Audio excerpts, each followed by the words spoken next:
Municipal Planning Commission meeting for October 15th. It is 5 p.m. and I will meeting to order. Just had an opportunity to look things over here. Gullickson.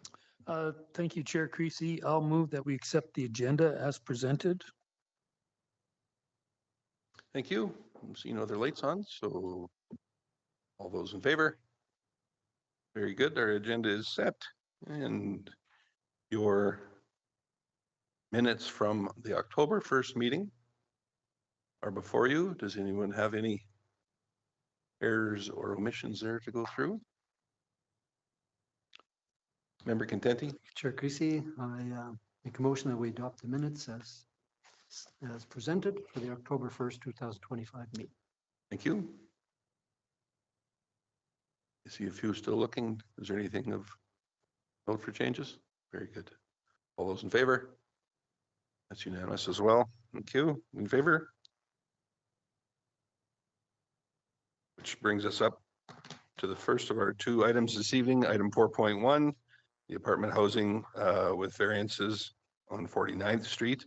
Senior Development Officer Kirk, I understand that you're going to be leading this item. The floor is yours. Thank you, Chair Creasy. All right, so item 4.1 is for a 12-unit, 376-meter squared apartment housing development with variances. So the lot is zoned residential multi-unit dwelling district, that's R5, which provides an area for residential development, primarily in the form of higher density units, such as multi-attached housing units, apartment housing, and compatible uses.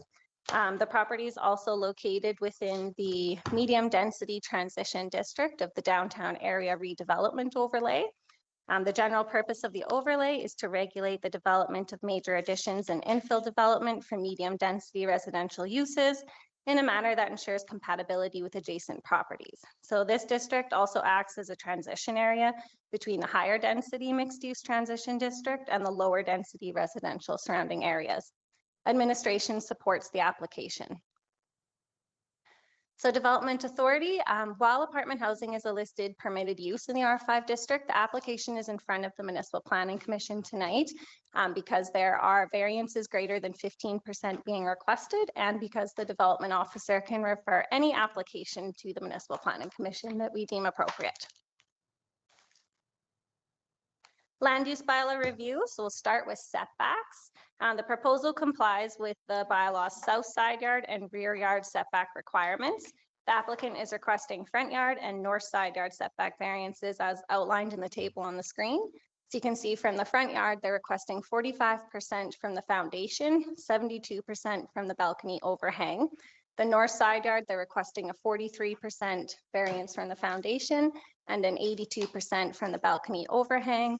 The south side yard is, the requirement is 3 meters and they're proposing 20 meters, so there's no variance there.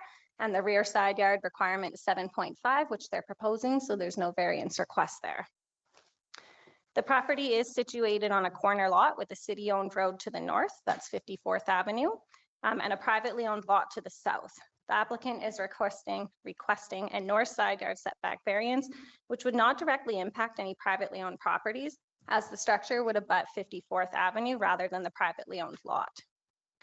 To address potential privacy concerns, the applicant is proposing to exceed the bylaw setback requirements on the south side with that 20-meter setback.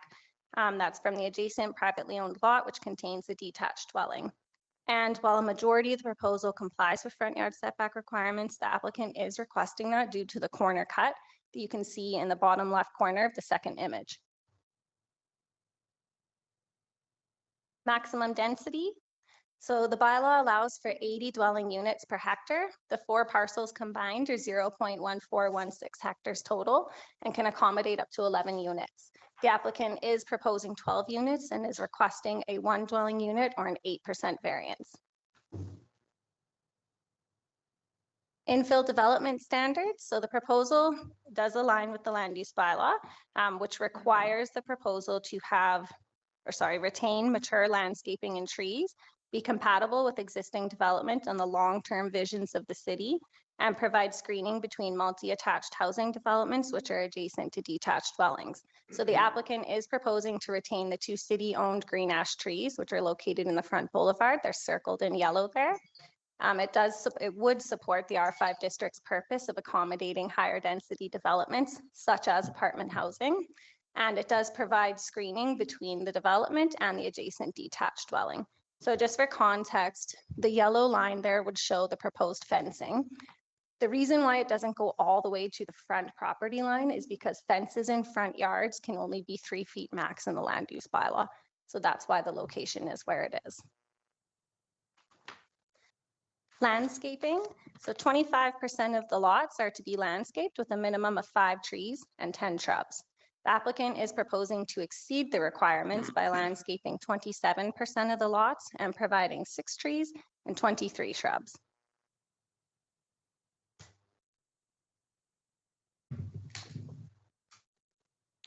Parking. So the development is required and proposed to provide 22 on-site hard surface vehicle parking stalls.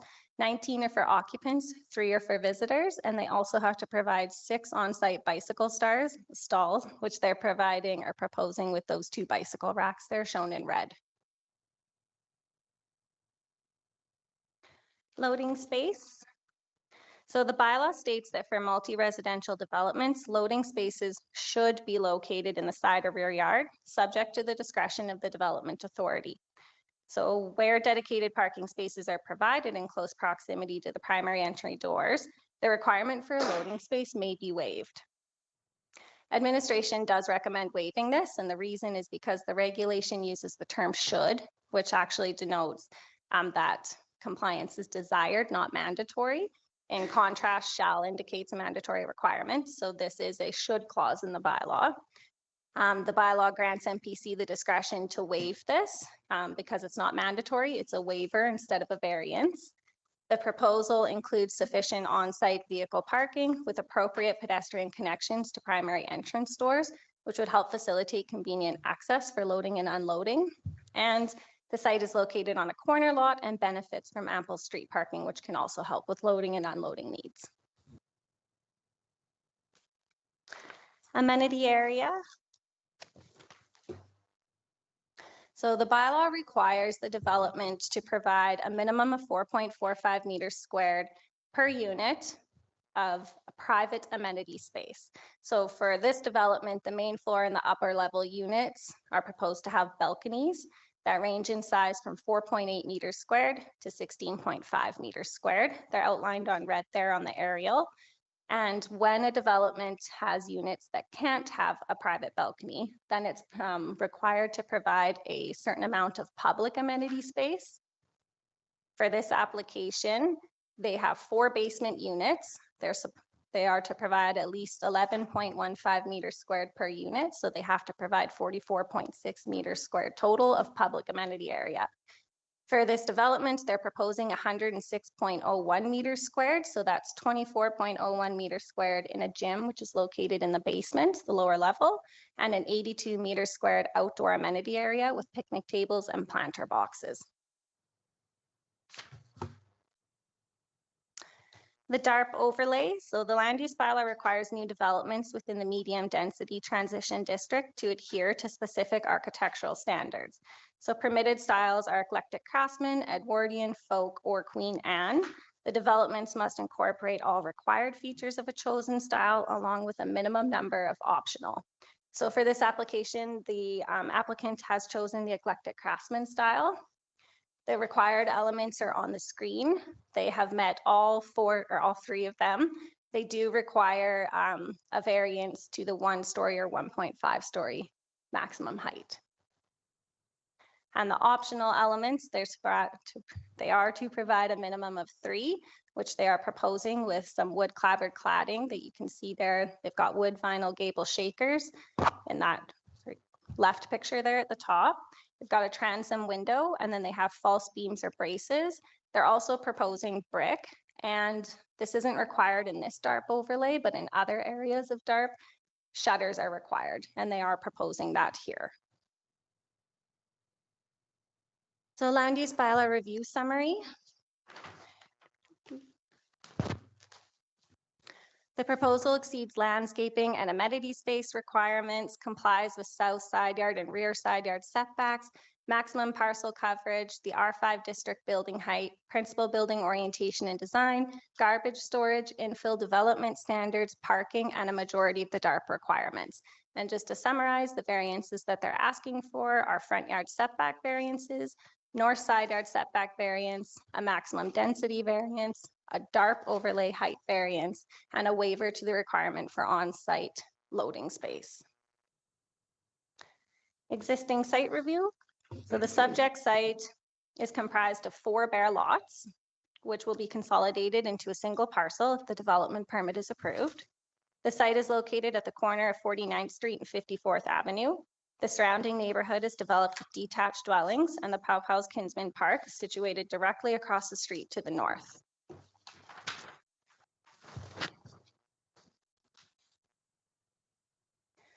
Municipal Development Plan Review. So the purpose of the MDP is to provide guidance for the future growth of the community.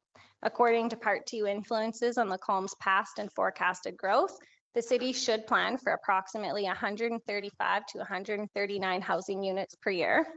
A variety of housing units, both form and size, is required to ensure that the broad range of housing needs of a community can be met.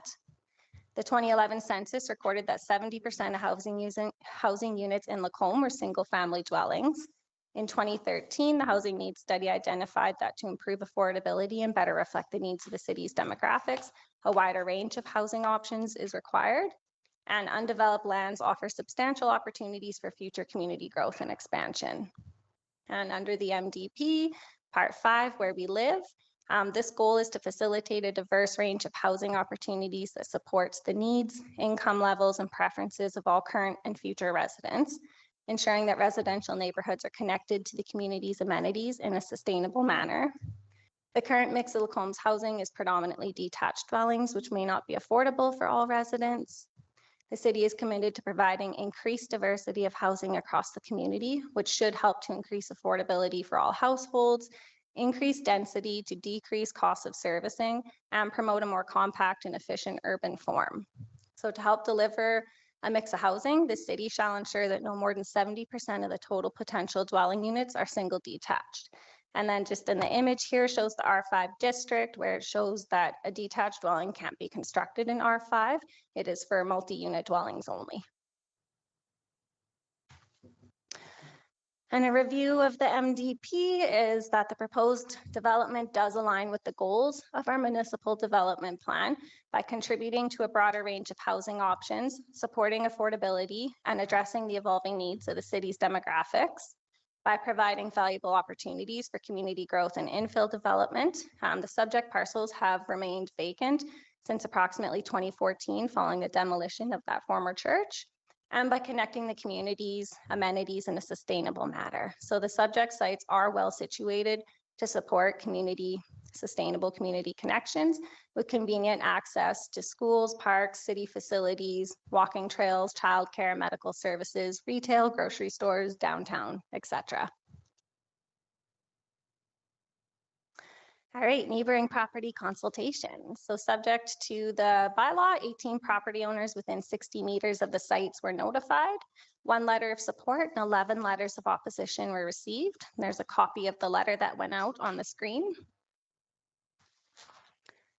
We did receive 1 letter of support where they just checked the box and said, I support, no additional comments. So there's no response to that. And we received a couple that just checked the box that they oppose with no additional comments. So there's no response to those as well. So some of the general comments we received are, I have already been to a meeting and wrote my letter opposing this unit. So administration's response is that the commenter is referring to the council meetings held in relation to bylaw 400.57, which proposed the rezoning of the lots from residential single and semi-detached districts, that's R2, to this residential multi-unit dwelling district R5 to allow for the development of a 10 to 12 unit apartment building. So council did approve the rezoning application on August 12th of 2024. And the applicant has now submitted a DP for the apartment, which is a permitted use in the R5 district. But because of the variance request. It's being presented to MPC for the first time. Another general comment is that the bylaw states that variances shall not exceed 100%.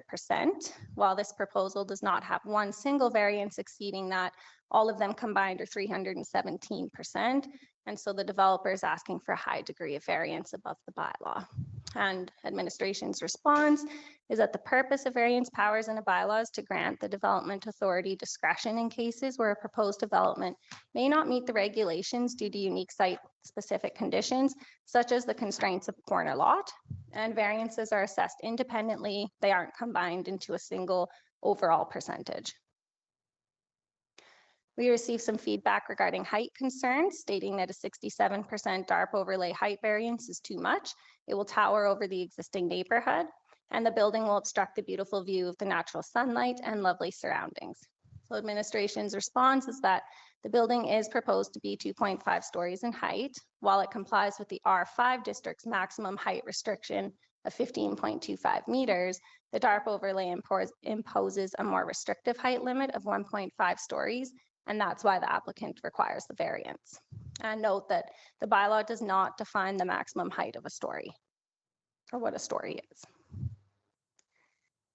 Here we received some comments regarding privacy concerns, that the balconies will limit privacy.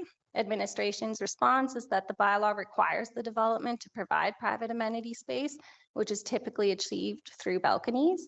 And the applicant is proposing to situate the building on the northern portion of the site to help mitigate potential privacy concerns related to the balconies, which will primarily face 54 Avenue and be set back approximately 20 meters from that adjacent lot where there's a house.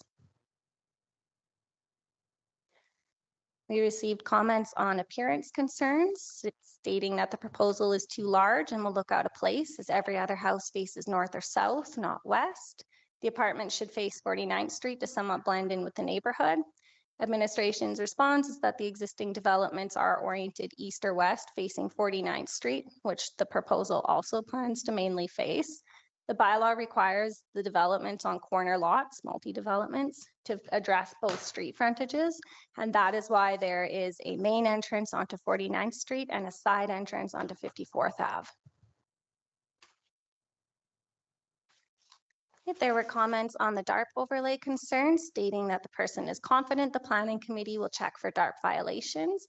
Their future acceptance of this apartment building will be contingent on these changes being adopted. And with the R5 zoning, the proposal does not mirror the current residential properties. When will the city look to its longtime residents and its own established building and zoning regulations and adhere to what they themselves have approved? Administration's response is that the subject site is located within that DARP overlay, which requires the developments to incorporate heritage architectural elements to preserve the historic character of the area. The proposal complies with all of these requirements except for that height for which a variance is being requested. And on August 12, 2024, City Council approved the rezoning from R2 to R5 to allow for an apartment house on the lots. And also in accordance with the bylaw, notification letters were sent to all of the neighboring landowners within 60 meters, informing them of this proposed development and providing the opportunity to submit feedback before a decision is made. There are also concerns on traffic and parking, stating that the development will increase traffic in the area. Apartment complexes can cause a high density of cars, leading to fewer available parking stalls and might create parking issues for the area, and that all parking should be located at the rear. Administration's response is that the R5 district allows for apartment housing as a permitted use. The development complies with the bylaws on-site parking requirements, and it's also important to note that street parking is considered public and cannot be reserved for private use. The bylaw does not specify where on the site parking must be located, and it appears that the lot cannot accommodate all parking at the rear without necessitating a significant parking variance or a greater variance to the front yard setback. We received comments on safety concerns, stating that with the setback variances being requested, the sight lines for traffic at the intersection will be impeded and can possibly create safety issues, which also affects the potential green space of property facing the street and avenue, and exhaust fumes from cars in the parking lot will permeate the air. So administration's response is the application was circulated to internal city departments for review, including engineering services, who didn't note any concerns where sightlines are concerned, and excessive idling concerns are handled through the City of Lacomb's Community Standards bylaw. More noise concerns, the development will increase and create more noise in the area, and the location of parking will create noise issues when vehicles warm up in the winter.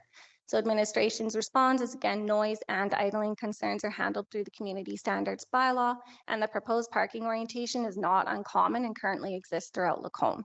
So on the screen, there's 6 images here where you can see in the first one there on the far left, there's an apartment building with a parking lot that abuts semi-detached dwellings. Image number 2 shows a church where the parking lot abuts 3 residential dwellings. Image number 3 shows another church where the parking lot abuts a detached dwelling. Image number 4 shows 3 of these examples. One is the post office where the parking lot abuts a house. The other one is TD Bank where the parking lot abuts a house. And the other one is the Balanced Health and Wellness where the parking lot abuts a house.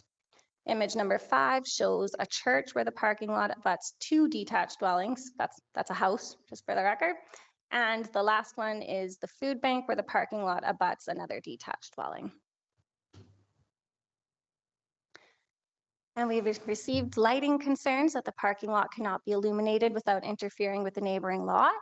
So in one of the notes, actually it's note L of the condition set, does state that the applicant has to ensure that all on-site lighting complies with section 814 of the lighting standards in the bylaw. So that is, it has to be located, oriented, and baffled to not create unnecessary glare or light trespass on adjacent properties.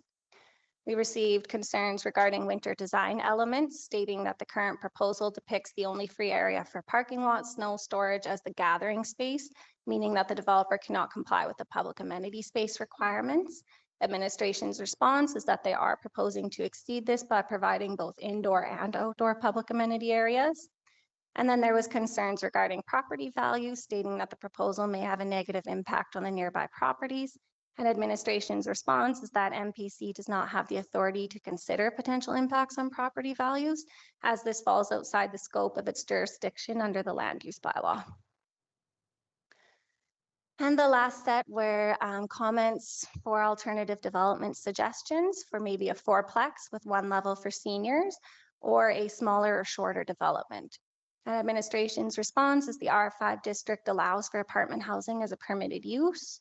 The applicant has the legal right to submit a development permit application for the proposal under consideration, and the MPC may choose to approve the development permit as presented, approve it with conditions or modifications, or deny the application citing reasons for such. Administration's recommendation. So administration has reviewed the application in detail, including an assessment against the requirements of the land use bylaw, alignment with the goals of the municipal development plan, and a site visit.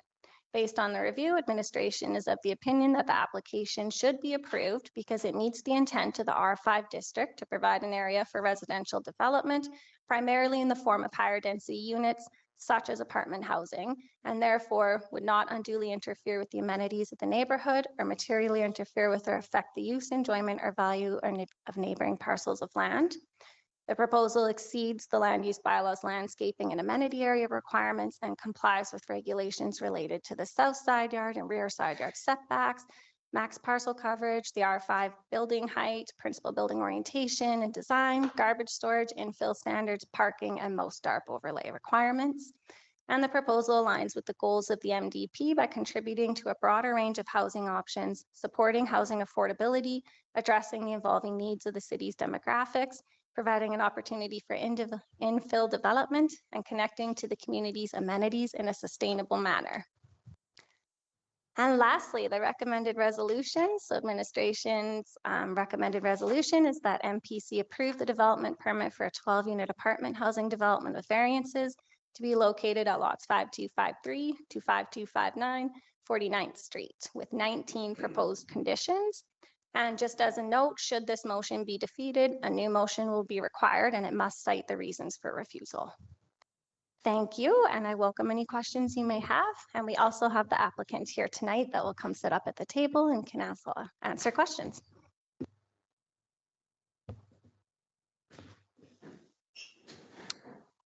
I say yes, you deserve a drink after that. Thank you. Development Officer Kirk, appreciate it. Were the applicants wishing to address some points prior or no?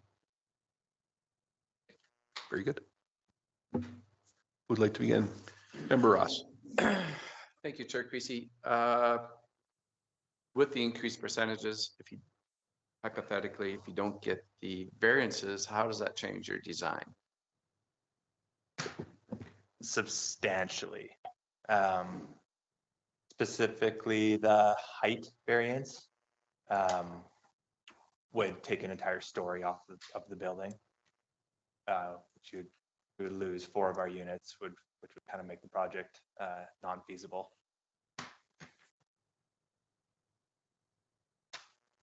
I mean, they all play a big impact.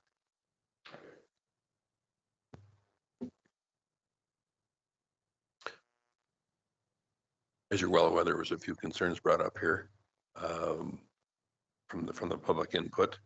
The fencing, what are you proposing for the fence with the neighbor to the south? So this was a requirement from administration. The material hasn't been selected yet, but it's required to be opaque. So we wouldn't be able to see through it, whether it be a solid vinyl, most likely.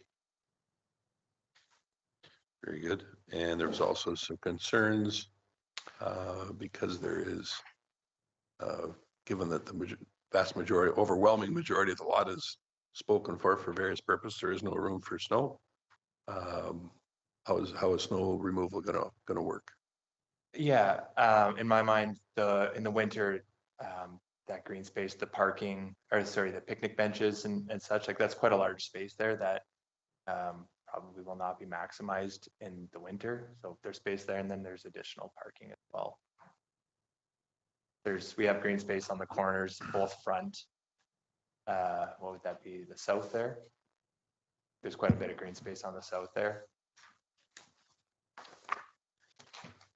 And the obvious, if, you know, heavy snowfall permits, we haul it off. Get it trucked away, yeah. Thank you for that. I was going to say, If it's with the amount of pavement area there is here and there to put it, I think it's going to be a problem. And I think that there needs to be some sort of a caveat here for snow removal, because for starters, to put that much snow that close to your buildings is not going to bode well for it come spring anyway. But there's definitely a room issue here for snow removal. We've ran into this on smaller properties where it is an issue, and I think that it will be here. In saying that, I do like the orientation, giving the maximum amount of space between the apartment and the neighbor to the south, and the alley buffer in between on the east side. I like that part.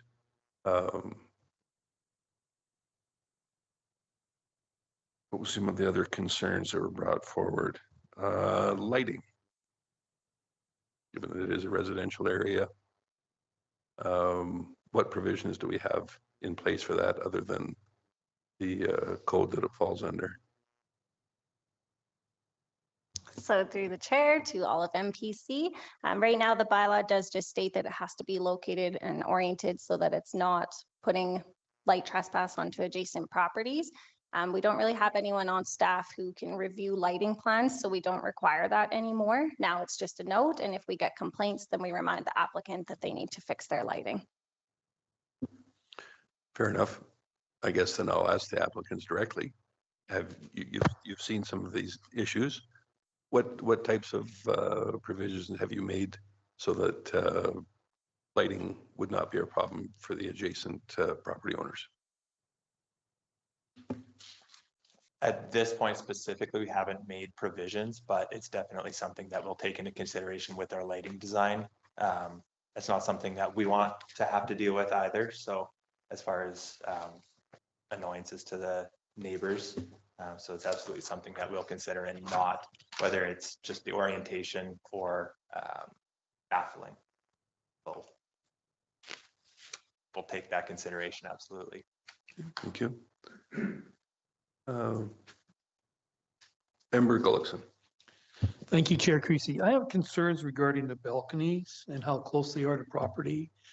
Is it 0.6 of a meter? Is that correct? From property line to the edge of the balcony? I mean, the drawing looks like it's right over top, but I mean, that's probably not correct.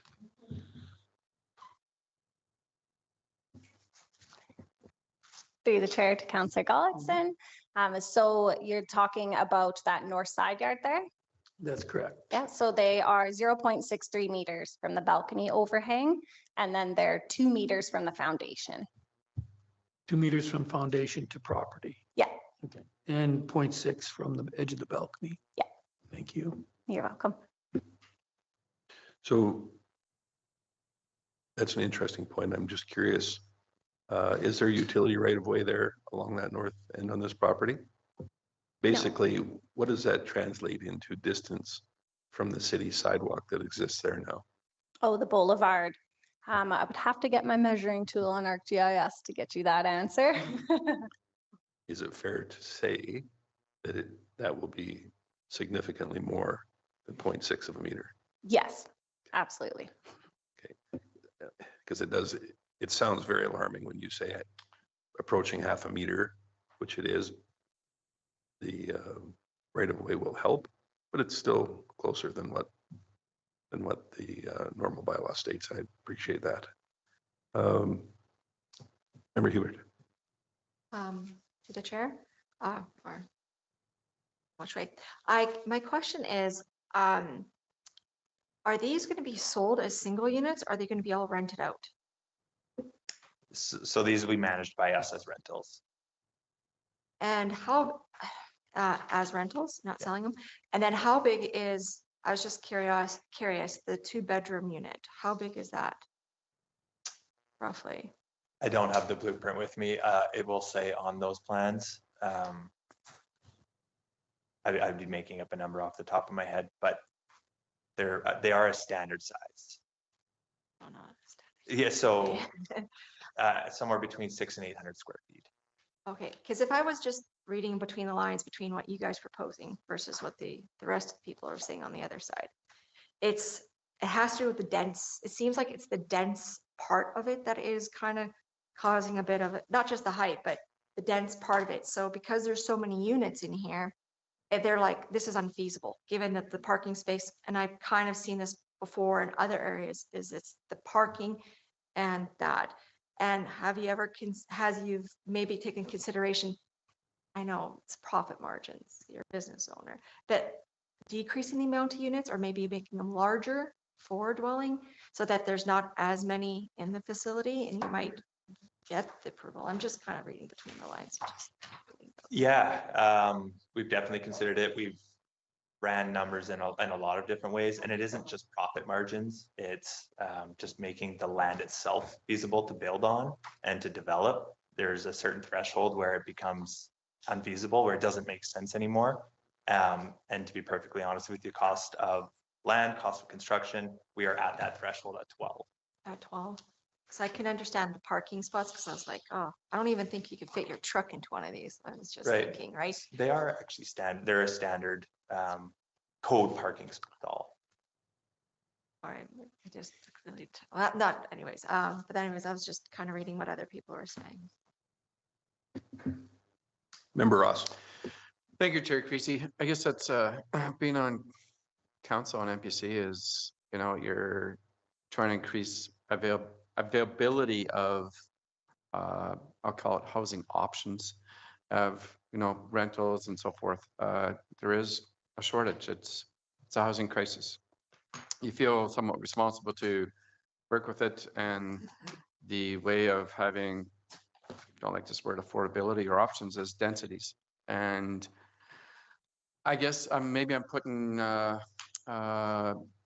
Ms. Kirk on the spot, but comparing this to other buildings would be comparable to the one across the street perhaps, or the one kitty corner to the arena, or down by the hospital with the half-so ones. Those are comparable density per lot comparisons, would they not be? Like, there is comparable densities across the city already. Through the chair to Councillor Ross, you are correct, yeah.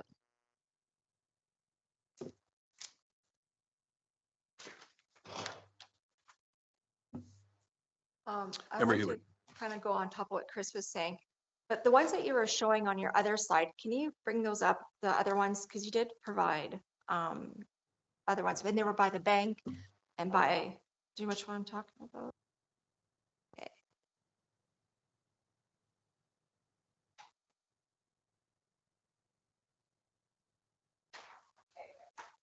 So I don't really think these would be comparable. Example, the one for the TD Bank, I wouldn't say it's comparable, or the post office, because they're operational during the day while people are working.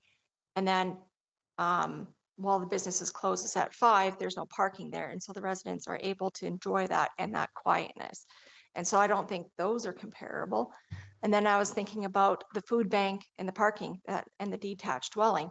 I was like, well, have you talked to this person at this dwelling and what they thought about the food bank and that? But I don't even know how busy that parking lot is at nighttime, so I can't use that as comparable. I'm just saying that in essence, when we're talking about parking space, I wouldn't use those because these are not operational at nighttime when everybody's home. So you wouldn't really get good feedback about what your residents would have said for those single dwelling homes.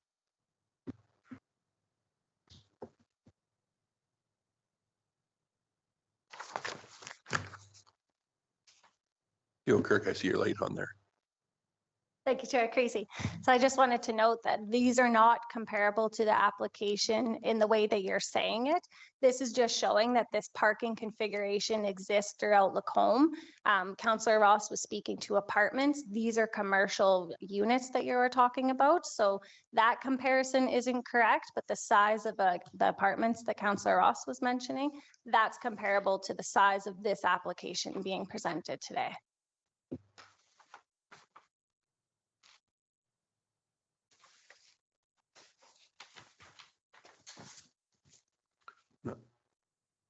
Member Contenti. Through the chair, Creasy, thank you.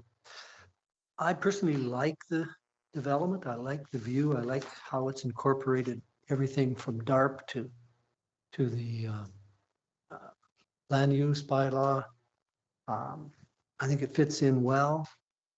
I don't think it's an eyesore personally, because it's half story down in the ground. So we're really only talking about 1 story above DARP. So I don't think that's a problem. The only thing I would like is just wondering, and a question maybe to the developers is, can we bring back that north side balconies in and still maintain the space needed for public, or for, what do we call it? Public, public amenity area.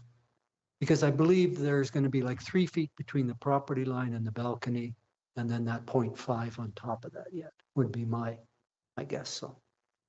So other than that, I think it well suits it. So if I can just ask that question as well. Yeah, thank you. The bigger issue is the parking.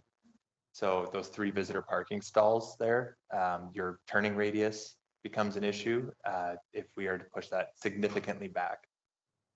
Could we squeeze it back a little bit? Likely, but I don't know if it'll be significant enough to make a big difference. Good. Thank you. Through Chair Creasy, thank you for that. Appreciate it. So to the applicant here, attached to the recommended resolution, motion rather for our purposes here today, there's a few pages, some 19 conditions.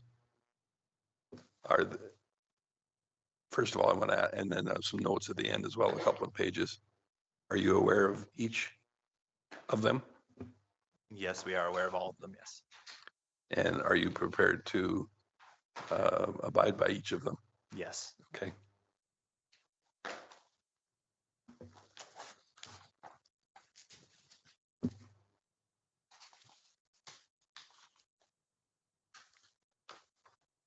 Was there any other,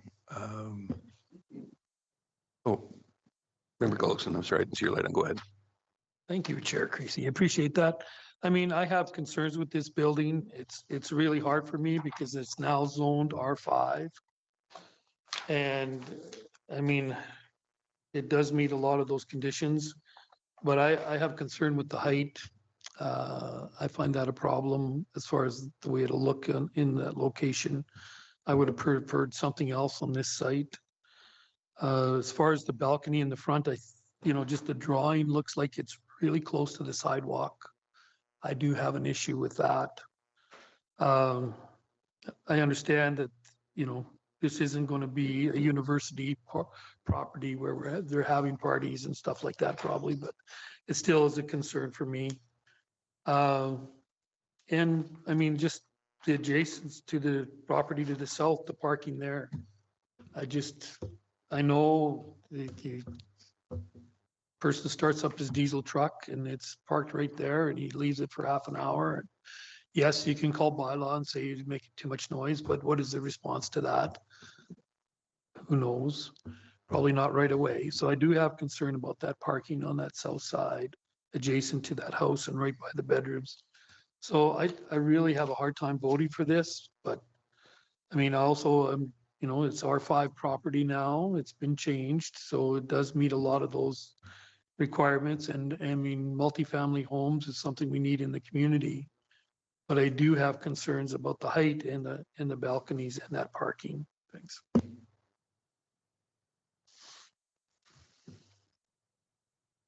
Member Contenti. Yeah, through the chair, Creasy, thanks. Appreciate that there. But how many times have you heard from municipalities, from the federal government to the provincial government about affordable housing? Municipalities have to develop affordable housing. And so when there's opportunities to do so, I think we have to make the hard choices and say if it meets what we're looking for, and it's going to bring that affordability that we all talk about. So I have a hard time not respecting that. And yes, and I think if there's parking issues, then bylaws got to be strong on it. And that's why we have these bylaws and bylaw officers. Thank you. Thank you. One of the most challenging things that many of us do, the ones that are elected officials here, is balance the needs of the community while respecting those that it affects the most. In this particular instance, there's no question it's going to affect the neighborhood. That's a given. Are that many vehicles going to make some noise? No question. Nobody in their right mind would suggest otherwise. However, I do like the design that it has respected the south neighbor and kept the position of the building as far away as it could and allowed for parking. And it's my hope that over time that everyone will come to accept this and it'll be a well-run operation. It's difficult when we put forward changes to the bylaw to ask for these type of developments, then receive a plan which falls within it, and then chase them away. So for that reason, I will be supporting this particular item. And once again, rely on our development team to make sure that all the points that have been agreed to publicly by the developers are followed through with, mostly out of respect to the neighborhood. Okay. Member Ross. Thank you, Chair Creasy. I'll echo your comments. It's you're put in some difficult positions at times. This lot has sat for 11 years. In the perfect world, but I'd love to see an eightplex, for kind of like the Cobre homes for seniors to purchase that is downtown walking distance. Yeah, but that's not my decision when it's zoned a specific way. This is your investment and it's business, and yet in the same responsibility, we've got even a contribution as a municipality to create more housing. There's very little, and it's people down these streets that have lived in this street the majority of their life, and yet it is some thought, and with DARP, that it is aesthetic. You know, there's not being corners cut in terms of that way. I appreciate that. It creates the architectural downtown aesthetic heritage. So yeah, it's across from a park that is being upgraded and close to schools, and it's options, and it's one of these nights that's yeah, you're gonna affect some people's lives in some ways, but I think it's still very curb appealing with some heart and pride and effort put towards the project. So gotta appreciate that as well. So I will be supporting it. Thank you. So just a reminder that there has not been a motion, pardon me? As a rule, no, you do not at Municipal Planning Commission. However, it is at the discretion of the chair to do so. And given that you have followed this particular piece of property and its development over quite some time, I am certainly willing to grant you a few minutes to speak. Absolutely. Do we have a microphone for the Winslows? Okay.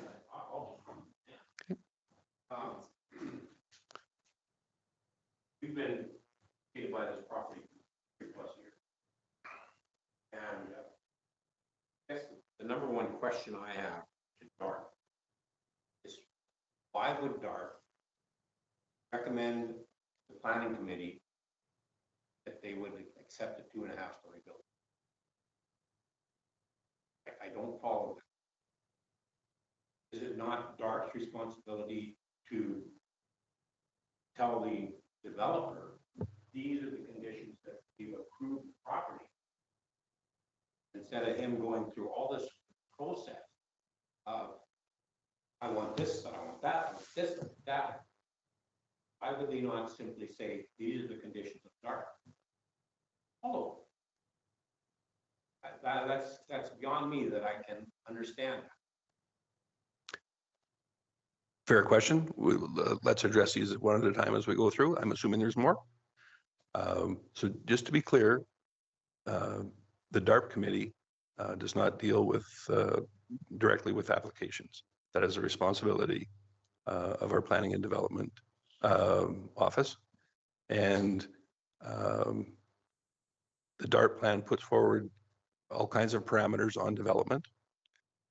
In this particular instance, I think, given that the height requirement came about because we didn't want, it was felt that height requirement was important so as not to have buildings that are greater in height than the historic one located in downtown, which is the Flatiron Building. This particular property is quite a distance from that. However, your point is well taken, and I would call upon our senior development officers to add whatever they'd like to in this regard, in this question. Thank you, Chair Creasy. So yeah, the DARP committee is different from the DARP overlay and the land use bylaw. So with the land use bylaw, if they're proposing to exceed the height maximum, then they go for what's called a variance, and any developer or applicant has a legal right to apply for a variance to the land use bylaw. So the application isn't circulated to the DARP committee because it's outside of their jurisdiction. That being said,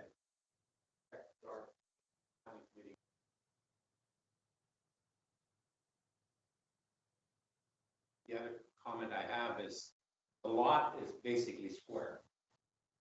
Why would they not flip it 90 degrees and have the front of the building face 49th Street and put it the other way on the building so that the parking lot is out?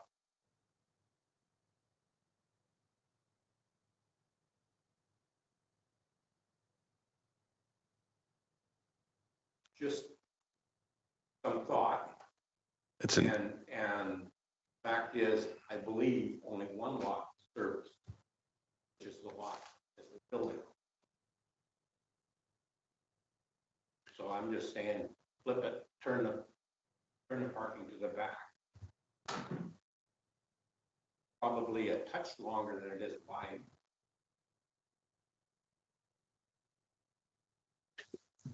That is a very interesting question, and I'm going to be perfectly honest with you. I do not have an answer for that.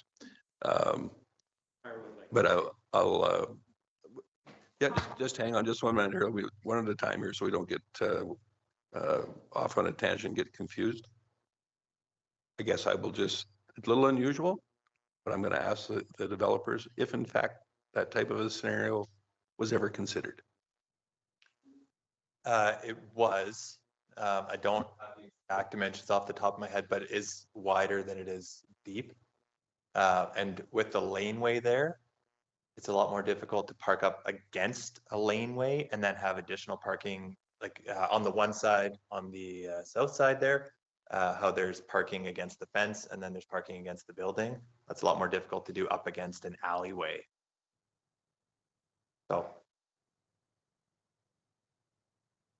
So it just, well, it is.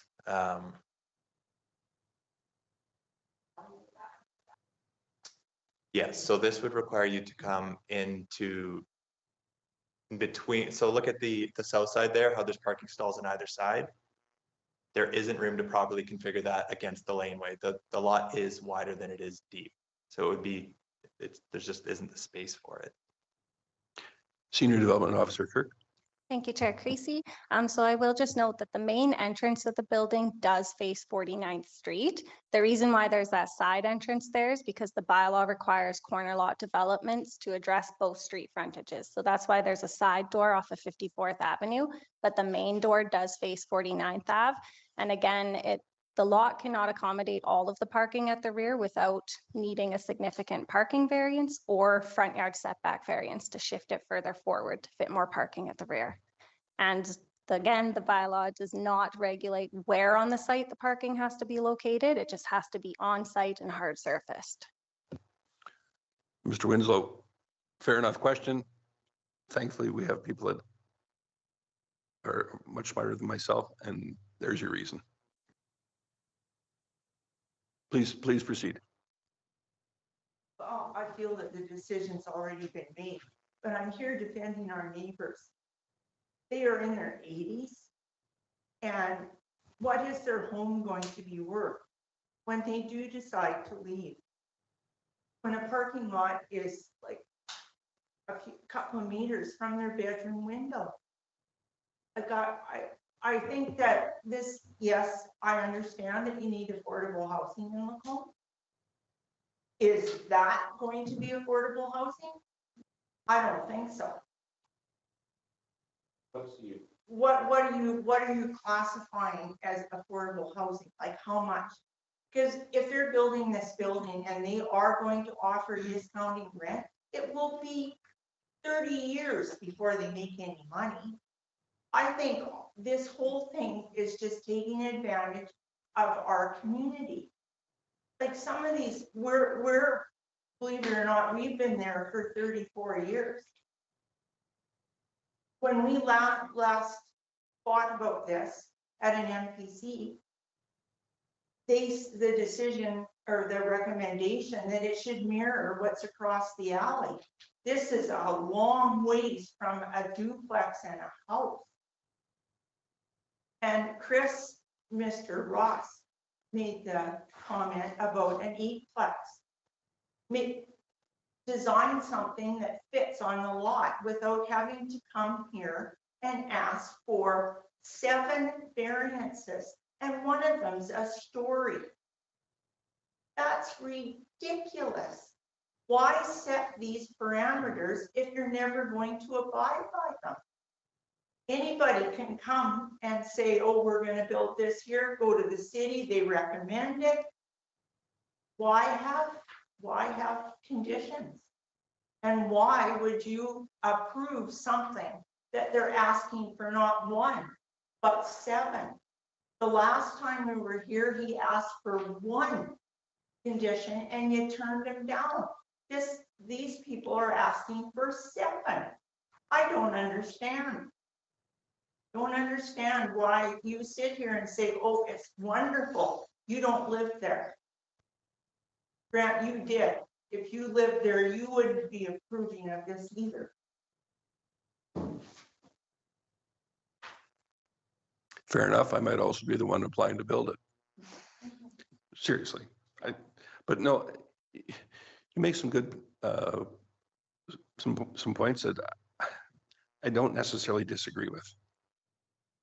However, it is because of these differences that the municipal planning commission exists at all.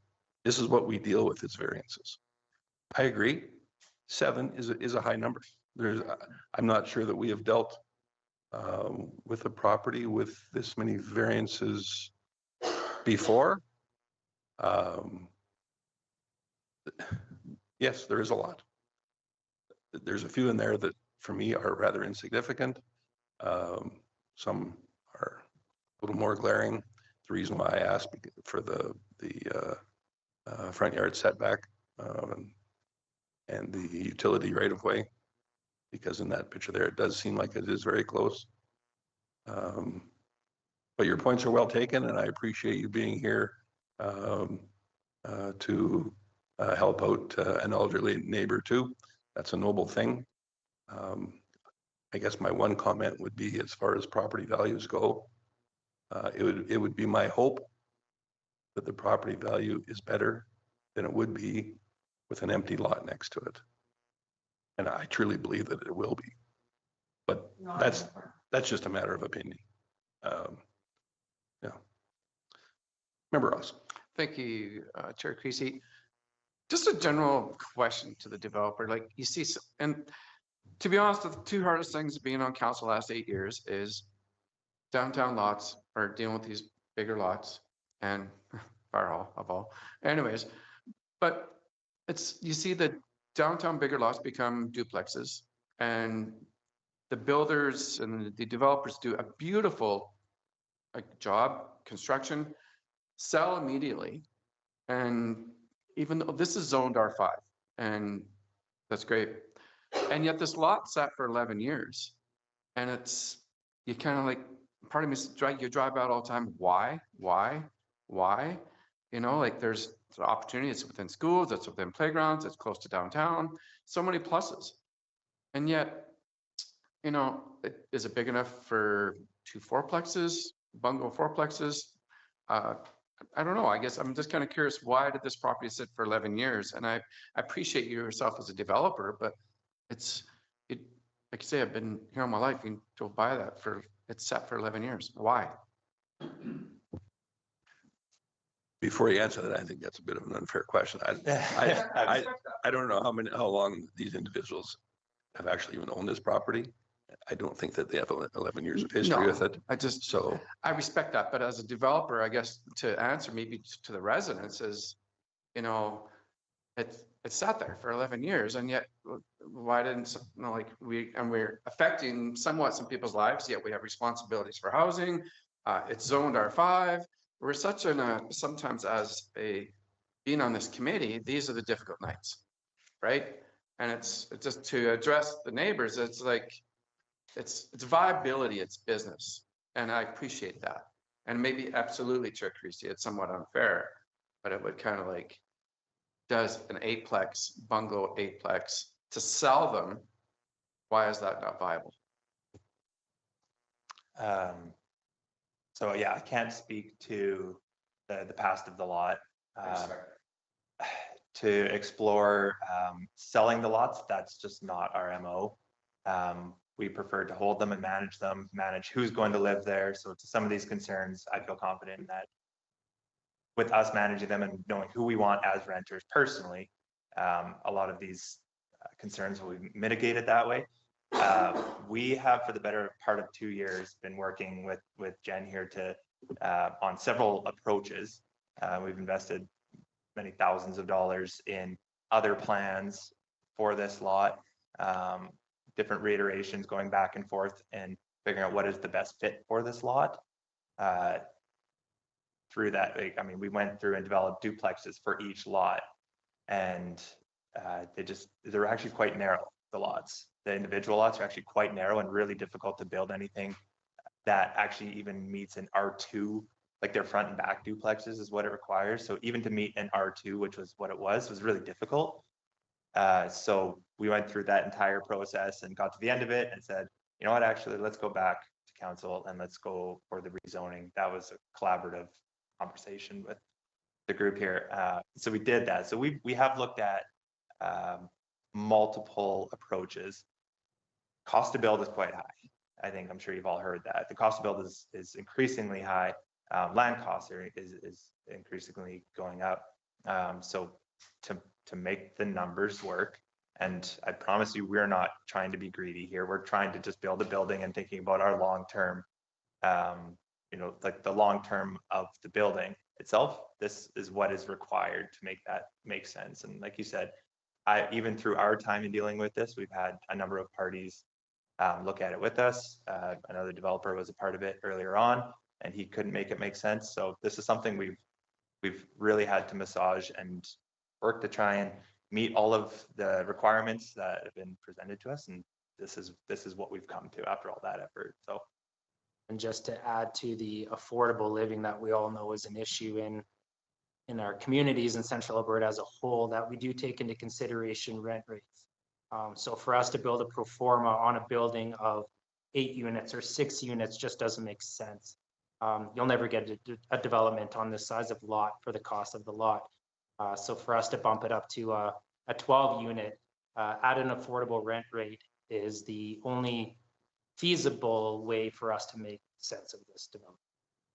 If I could just add to that, part of our approach here is the lending is through CMHC, which actually requires us to have a certain percentage of true affordability, which is set by I think federally it's set. So. I think I have one question. What's your affordable rent?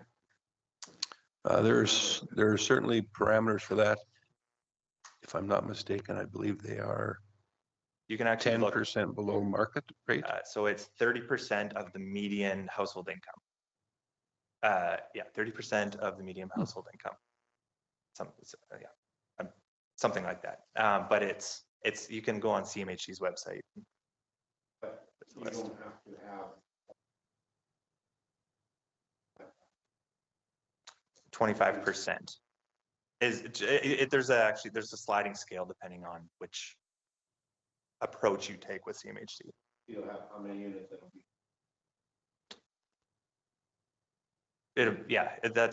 That's to be determined. It's not a. So 10 units will be status quo. 2 units will be affordable. Yeah. So therein defeats its whole idea of housing. No, part of this, that would be the minimum, but part of this, not to get into too much of a back and forth. The affordability is absolutely a consideration. The type of housing creates more of that affordability.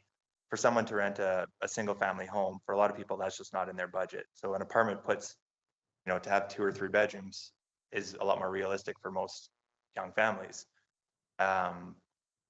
So that's part of it, but just the actual shortage of rentals or rental units in Lacombe and all of Central Alberta is below 1%. So there's a need for affordable housing, yes, and this type of housing is more affordable, but there's also just a general need for rentals. So I'm going to put an end to the affordable housing talk. That's not before us this evening, but I appreciate you taking the time to answer that. Into the Winslows. I don't know how much good the answers that you received help, but I hope you appreciate the time of at least being able to express your concerns and hearing what some of the members had to say. Did any commission members have any additional questions or comments?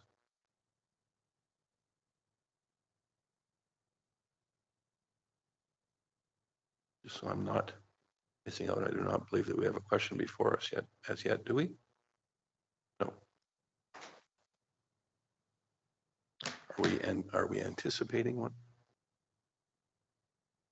Member Contenti? Yes, Chair Gullickson, I'd like to make a motion. Chair who? Gullickson, yeah, Chair Gullickson, thank you. Creasy, I meant, sorry.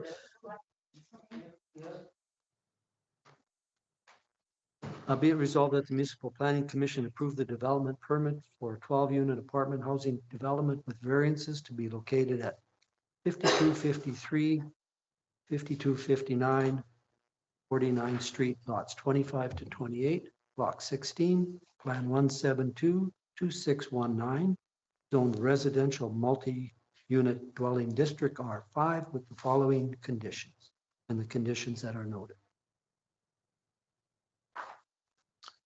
And for the record, there are 19 conditions and accompanied by notes A through O. And once again, for the record, the developers are aware of each of those 19 conditions and the notes A to O. Is that correct? Correct, yes. Very good.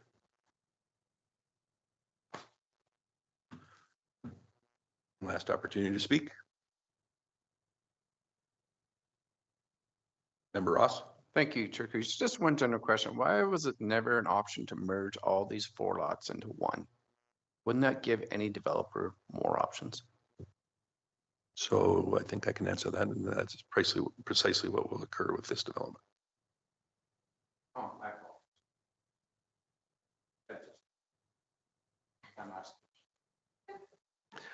No, it's been a lengthy one, and that's fine. We have do have a question before us, and if there's nothing else, I will call the question. All those in favor? Those opposed? So by a margin of 3 to 2, this item is passed. Members Hubert and Gullickson in opposition. Thank you. Thank you for the time.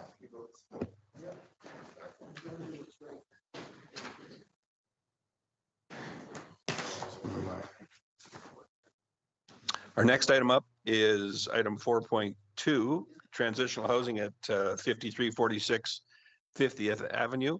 Senior Development Officer Hill is going to be walking us through this item. The floor is yours.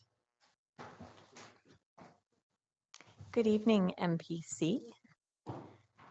And just to note, the applicant for this development permit is here in the gallery and able to answer any questions this evening. So I'm here to introduce item 4.2 for transitional housing and offices at 5346 50th Avenue. So the applicant has applied for a development permit for 2 units of transitional housing and 5 offices. Transitional housing is defined in the land use bylaw as a facility providing supportive temporary living accommodation for persons in need of short-term accommodation as they transition into permanent housing over a period of time. Transitional housing may include additional services such as, but not limited to, administrative offices, meeting rooms, and recreational facilities for use by the residents. The site is also zoned R1 Residential Detached District, which provides an area for detached dwellings and compatible uses. And it is located in the Old Town Main Street district of the DARP overlay.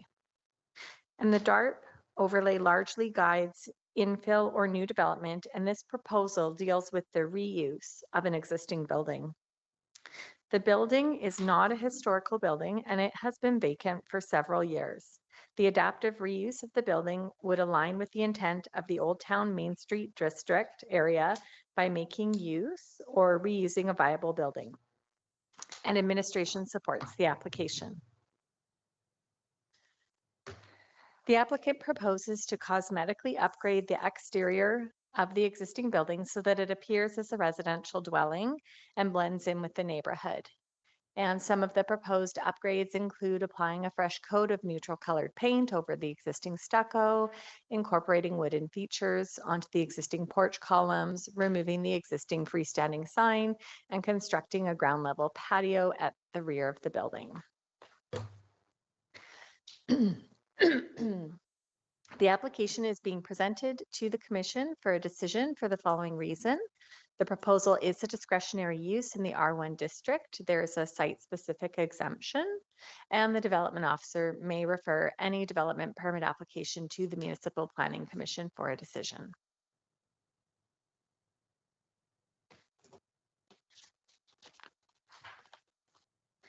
The existing building was previously used as an outreach school, and prior to that, the building was used for a place of worship. A prior land use bylaw allowed for place of worship within the R1 district. However, the LUB has since changed, leaving behind this R1 zoned property with limited uses under the R1 district. And therefore, the applicant applied for the site-specific amendment to allow for transitional housing and offices as a discretionary use, and that was approved by City Council on January 9th, 2023. And the site complies with the current LUB's parking, landscaping, and parcel development requirements. The proposed development requires 10 on-site vehicle parking stalls, 8 for the transitional housing, and 2 for offices. And the applicant is proposing to provide 14 on-site all-weather surfaced vehicle parking stalls accessed from the rear at the lane. So we have heard some concerns about the current traffic in the rear lane and how this proposal may increase traffic. A detailed traffic review was conducted in 2021 with the city's engineering team and still reflects current conditions, and any changes since then have been minimal. Most traffic in the lane comes from people who live or work nearby, not from any outside drivers. The new development isn't expected to change that in any noticeable way. At most, we're looking at about 5 staff, a few guest vehicles, no extra delivery traffic, and very limited visitors. Overall, the impact on lane traffic will be very small and well within what the area experiences already. Although the LUB does not require an amenity area for the proposed use, administration considers the use to be similar in nature to a multi-unit development and deems it appropriate to require one. The applicant is proposing an indoor communal gathering area, which you can see identified on the floor plan, and an outdoor multi-purpose space, a ground level deck with a pergola and some outdoor patio furnishings.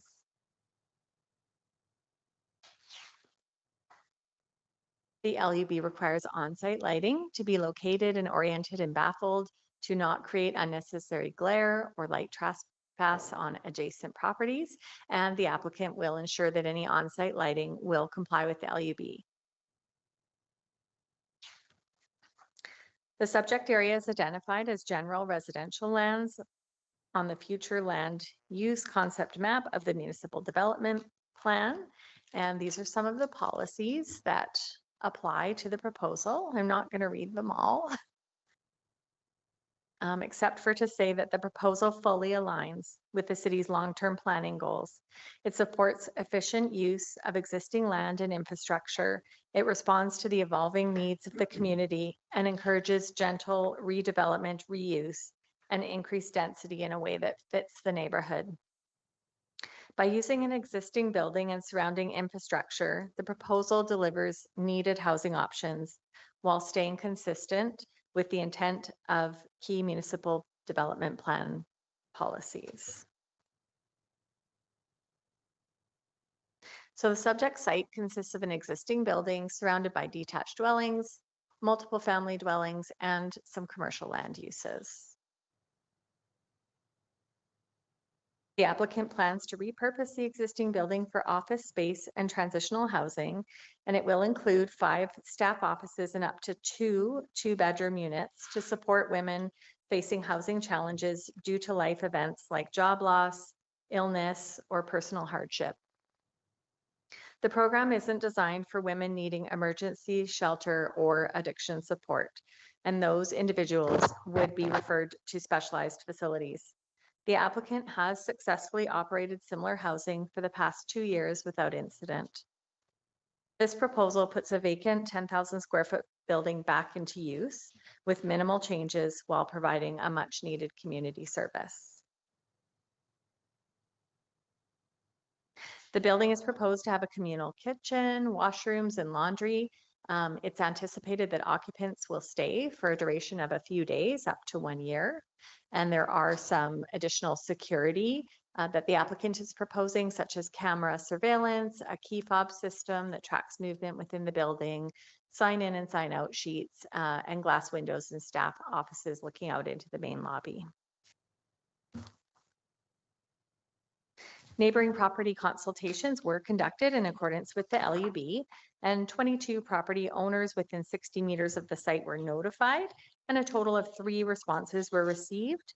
2 were in support of the proposal and 1 in opposition.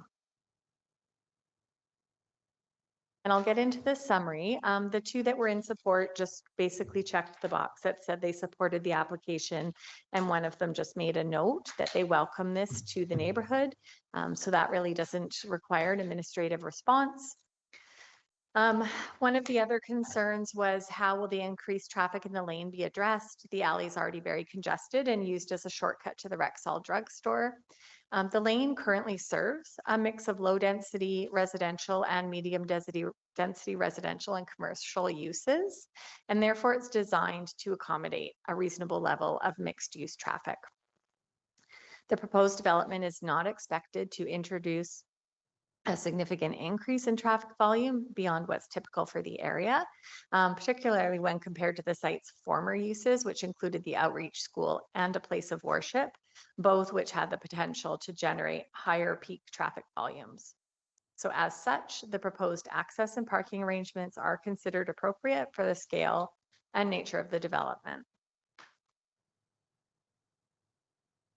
We received a concern that the proposed development will affect property values and make adjacent properties less desirable and harder to sell.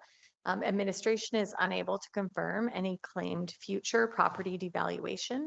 Property values are determined by many factors such as age of property, lot size, market conditions, etc. And we were asked the question of whether this will affect future proposals in the neighborhood and possibly change zoning. And administration's response was that each development permit application is reviewed individually on its own merits and unique site context. Applications for land use amendments or rezoning go through a public process, which includes a public hearing and decision by City Council. So as stated previously, administration supports the application for the following reasons. It meets the intent of the site exception in the R1 district to provide an area for transitional housing and the accessory use of offices, and would not unduly interfere with the amenities of the neighborhood or materially interfere with or affect the use, enjoyment, or value of neighboring parcels of land. It exceeds the land use bylaws, parking, landscaping, and amenity area requirements, and the existing building complies with the other regulations related to setbacks, parcel coverage, and building height. And it aligns with the goals of the MDP by contributing to a broader range of housing options, supporting housing affordability, addressing the evolving needs of the city's demographics, and efficient land use through repurposing a vacant building. And our recommended resolution is resolved that the Municipal Planning Commission approve the development permit for a 2-unit transitional housing development with offices to be located at 5346 50th Avenue, Lot 30, Plan RN9, Zoned Residential Detached District R1 with 12 conditions. And I thank you and I welcome any questions. Oh, there we go. Microphone wasn't on, thank you. Member Gullickson? Thank you, Chair Creasy. I love this, of course, everybody knows that already. I would like to make the motion right now and then we can have discussion. Yeah. It's fine. I'll resolve that the Municipal Planning Commission approve the development permit for 2-unit transitional housing development with offices to be located at 5346 50th Avenue, Lot 30, Plan RN9, Zoned Residential Detached District R1 with the following 12 conditions. Thank you. And can I continue then? Certainly. Thank you. Thank you. Terrific project. I like this. The offices are now going to be located here. Is that correct from the other building? This is just discussion more than anything.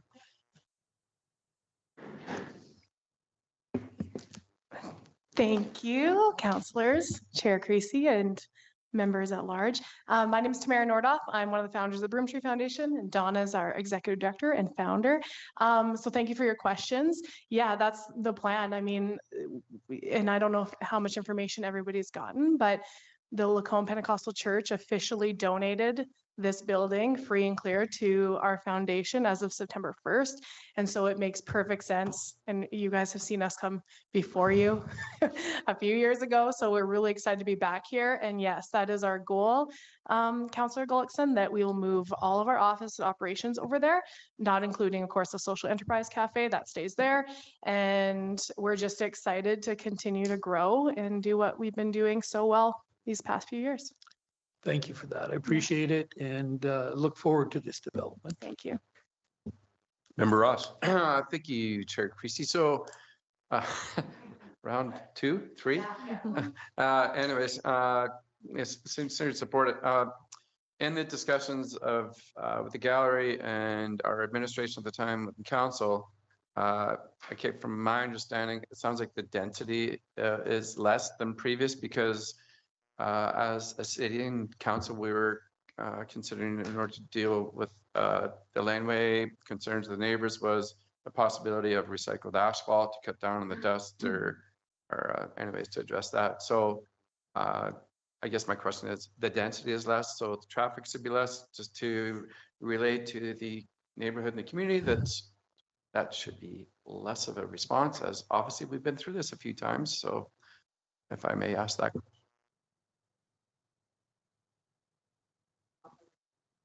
And if the applicant would like to add to it, but through the chair to MPC members, originally there was a development permit approved and issued in March of 2023, and that was for 5 offices and 10 units of transitional housing. And this application, well, that one had expired. It did not proceed. And the application before you today is for 5 offices and 2 units of transitional housing. So it is quite a bit less. Thank you for that. And for clarity, what is a unit of transitional housing? Through the chair to MPC members, it's a self-contained dwelling, very similar to an apartment. And these ones are proposed to be 2 bedrooms, and it would, yeah, I don't think I included the floor. It doesn't have the upper floor plan. If the applicant would like to expand on that. Yes, thank you, Chair Creasy, for that question. Yeah, that's exactly right. So the 2 units will be 2 independent units with their own bathrooms each, and then they will be on the upper floor. And unfortunately, it's not on there, but yes, as you guys know, it's an 11,000 square foot building, so there's a lot of space in there. And so we're able to use those top 2 as units. So that's how they'll be renovated. Wonderful, thank you. The reason I asked that was the parking requirement called for 4 units for the transitional housing, correct?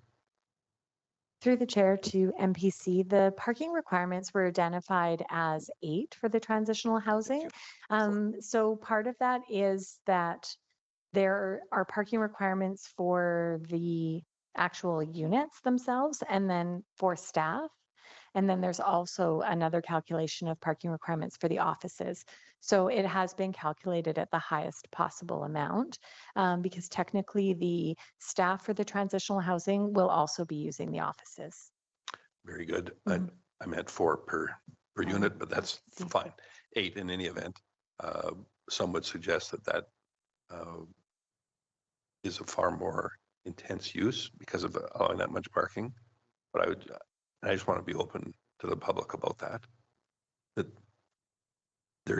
there's a possibility of having more than 1 individual in each of these units. And in fact, it's highly likely. I don't have a problem with that, but I just want to be upfront about it. This is not 2 what we call it, studio apartment units. This is 2 dual bedroom units. So with an individual and perhaps some youngsters, it will be more people. And once again, I don't have a problem with that. I just want to be open about it. Yeah, thank you, Chair Creasy. That's a great question. And in our experience now, over the last 2 years, we actually expect very minimal parking that's needed for those units. I would say that, honestly, I would say probably 75% of the women that we serve don't have a vehicle, which is pretty wild to think about, but especially in the units that we already operate. So the answer is yes, we have more than enough parking, but you can confidently tell community members when they ask you that our experience and our stats suggest the exact opposite, actually. That's considerate of you. Thank you. Any other questions or concerns? So something It's so awesome as a resident to see this being, because every time you drive by on the south side, you're like, oh, it's just still vacant, right? So it's going to be quite exciting to see this change, and it's going to be finally fulfilled on this side of the road, and it'll be great. I'm so happy you guys got it. Can I respond to that? Thank you. Certainly. Thank you, member. And you know what, that is, you know, I was reading, and I'm saying this too, because you guys have to deal with the public and the neighbors, and you can confidently explain to them that we've done a lot of legwork and looking at stats. And the truth is we are going to improve the market value of just being in the building, making it look more beautiful, bringing life to it. And it's a good representation of the community. And I don't know if everybody knows all this information too, but we personally, again, went to every single neighbor with a letter and said what we were doing ahead of time. And so it's very important to us to be good neighbors. And so even, I was going to say too, even the one in opposition, if you looked, it actually was both a check mark in favor and an opposition. So I think that's important to note. Thanks, Debbie. Thank you for bringing that up. I think it's important for everyone to realize that going above and beyond and consulting neighborhoods when there is what has proven to be rather contentious previously, that was an intelligent thing to do. It's also a considerate thing to do. So thank you very much for that. It's especially helpful when it comes from an organization that has a great reputation in the community. So thank you. I do have to ask, as I always do, in addition to the motion was read by Member Gullickson, there are 12 conditions attached to your permit and also notes A through D. I want to make sure that you are, as the applicant, are fully aware of each and every one of those and prepared to abide by them. Thank you, Chair. Yes, we are. Wonderful. Thank you.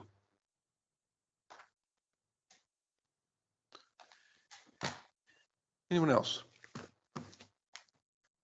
Very good. Does anyone? Actually, we don't need it read back to us again. It's there before us in large print for everyone to see. I will not read it back in that case. So on the motion before us, we'll call the vote. All those in favor? I see none opposed. Thank you very much.